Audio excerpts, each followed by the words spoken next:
दोस्तों नमस्कार। परीक्षा खबरी में स्वागत है। 29 अप्रैल 2022 की महत्वपूर्ण खबरों को देखेंगे।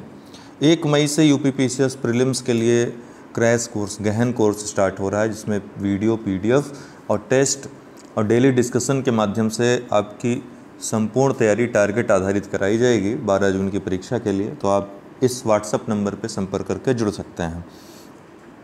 सेना पर दुनिया में तीसरा सबसे ज़्यादा खर्च करता है भारत। सिपरी की रिपोर्ट आई है, Stockholm International Peace Research Institute. इसके अनुसार भारत का सैन्य खर्च अमेरिका और चीन के बाद दुनिया में तीसरा सबसे ज़्यादा है। शीर्ष जो 5 देश हैं इसमें, पहले पे यूएसए, दूसरे पे चीन, तीसरे पे भारत, चौथे पे यूनाइटेड किंगडम और 5वें पे रूस है। भारत में सैन्य खर्च 2021 में $76.6 बिलियन है, जो 2020 से 0.9% बढ़ा है। सिपरी जो संस्था है, इसका मुख्यालय सोलन, स्वीडन में है। अभिनव कृषि पर राष्ट्रीय कार्यशाला आयोजित हुई। कहाँ पे? नई दिल्ली में। कहाँ पर? नई दिल्ली में, नीति आयोग के द्वारा। तो पहले सत्र की अध्यक्षता किसने की? डॉक्टर राजीव कुमार, जो कि नीति आयोग के उपाध्यक्ष हैं। लेकिन ये उपाध्यक्ष केवल 30 अप्रैल तक रहेंगे, ध्यान रखिएगा। इन्होंने अपने उपाध्यक्ष पद से इस्तीफा दे दिया है। अब सुमन बेरी, याद रखिएगा, नाम पूछ सकता है आने वाले समय में। सुमन बेरी जो है नए उपाध्यक्ष बनाए जाएंगे। 30 अप्रैल को डॉक्टर राजीव कुमार कार्यमुक्त हो जाएंगे। एंटरप्राइज इंडिया उद्घाटन किसने किया? नारायण राणे ने, एमएसएमई मंत्री हैं। यह उद्यमिता संस्कृति को बढ़ावा देगा और एमएसएमई मंत्रालय की योजनाओं और पहलों के बारे में जागरूकता पैदा करेगा। तो एंटरप्राइज इंडिया, ये जो पहल है किसके द्वारा शुरू की गई है? एमएसएमई मंत्रालय के द्वारा, ये याद रखिएगा। 7वां रायसीना संवाद नई दिल्ली में आयोजित हुआ। प्रधानमंत्री मोदी ने उद्घाटन किया। मुख्य अतिथि उर्सुला वॉन डेर लेन रही, यूरोपीय आयोग की अध्यक्ष भी हैं। विषय क्या रहा? टेरा नोवा इम्पेशेंट इम्पेराइल्ड। कार्यस्थल पर सुरक्षा और स्वास्थ्य के लिए विश्व दिवस 28 अप्रैल को मनाया जाता है। 2022 के लिए जो थीम रही, act together to build a positive health and safety culture. Kwar जल विद्युत परियोजना को मंजूरी दी किसने? सीसीईए ने। Cabinet committee on economic affairs, आर्थिक मामलों की मंत्रिमंडलीय समिति जो होती है, उसने क्वार जल विद्युत परियोजना को मंजूरी दे दी। जम्मू कश्मीर के किश्तवाड़ ज़िले में चिनाब नदी पर ये परियोजना बनाई जाएगी, स्थापित की जाएगी। 540 मेगावाट की पनबिजली परियोजना ये रहेगी। खेलो इंडिया यूथ गेम्स 2021 ये कहाँ पे आयोजित होंगे? हरियाणा में, 4 से 13 जून 2022 तक। मिनार्को ओपन शतरंज टूर्नामेंट 2022 कहाँ पर आयोजित हुआ? स्पेन में। विजेता कौन रहा? भारतीय ग्रैंड मास्टर डी गुकेश। उप विजेता कौन रहे? भारत के ही आर्यन चोपड़ा।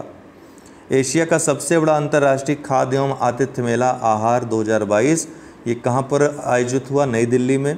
किसके द्वारा? तो कृषि एवं प्रसंस्कृत खाद्य उत्पाद निर्यात विकास प्राधिकरण एपीडा और भारत व्यापार संवर्धन संगठन आईटीपीओ के माध्यम से। जॉन एफ कैनेडी पुरस्कार किसको दिया गया? व्लादिमीर जेलेंस्की को, यूक्रेन के जो राष्ट्रपति हैं, लोकतंत्र की रक्षा के लिए जो उनके कार्य हैं वो करने के लिए।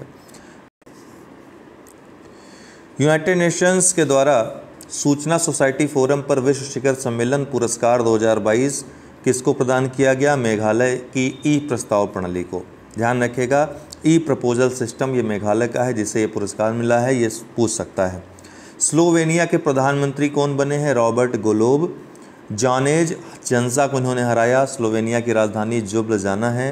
राष्ट्रपति बोरूत पहोर है, मुद्रा यूरो है। पुनः फ्रांस के राष्ट्रपति कौन चुने गए हैं? तो इमैनुअल मैक्रोन। फ्रांस की राजधानी क्या है? पेरिस। मुद्रा क्या है? यूरो। यूक्रेन के राष्ट्रपति व्लादिमीर जेलेंस्की ने किस देश के राष्ट्रपति से रूस के लिए आतंकवाद के प्रायोजक राज्य टैग की मांग की है? तो अमेरिका से। भौतिक विज्ञानी प्रोफेसर अजय कुमार सूद को कितने वर्ष के लिए केंद्र सरकार का प्रधान वैज्ञानिक सलाहकार नियुक्त किया गया है? तो 3 वर्षों के लिए। किसे किया गया है? ये महत्वपूर्ण है, प्रोफेसर अजय कुमार सूद को। विश्व विरासत दिवस 2022 की थीम क्या है? धरोहर और जलवायु। धरोहर और जलवायु, ए वाला राइट आंसर है। अलेक्जेंडर वुसिच को किस देश के राष्ट्रपति के रूप में फिर से चुना गया है? तो सर्बिया के। फिर से, हाल ही में भारत के राष्ट्रपति ने किस आईएनएस को प्रतिष्ठित प्रेसिडेंट्स कॉलर प्रदान किया? तो आईएनएस वलसुरा को। हाल ही में रेलवे सुरक्षा बल आरपीएफ ने किस अभियान के तहत कथित कालाबाजारी करने वालों के खिलाफ एक अखिल भारतीय अभियान चलाया है? तो यह ऑपरेशन उपलब्ध। क्या? ऑपरेशन उपलब्ध। भारत का इक्विटी बाजार पहली बार बाजार पूंजीकरण के मामले में दुनिया के कितने स्थान पर पहुंच गया है? तो ये 5वें स्थान पर पहुंच गया है इक्विटी मार्केट भारत का। किस राज्य सरकार ने पहली बार अपनी वार्षिक वित्तीय योजना के हिस्से के रूप में बाल बजट पेश किया? तो मध्य प्रदेश की सरकार ने बाल बजट। हाल ही में किस भारतीय बैंक ने प्रतिबंधित रूसी संस्थानों को बैंकिंग माध्यमों के जरिए भुगतान पर रोक लगा दी है? स्टेट बैंक ऑफ इंडिया ने। किस आईआईटी की तरफ से national mission for clean Ganga के पूर्व महानिदेशक राजीव रंजन मिश्रा को गंगा पुनरुद्धार पुरस्कार 2021 से सम्मानित किया गया? तो आईआईटी रुड़की के थे महानिदेशक। तो आज के लिए इतना ही। बहुत बहुत धन्यवाद।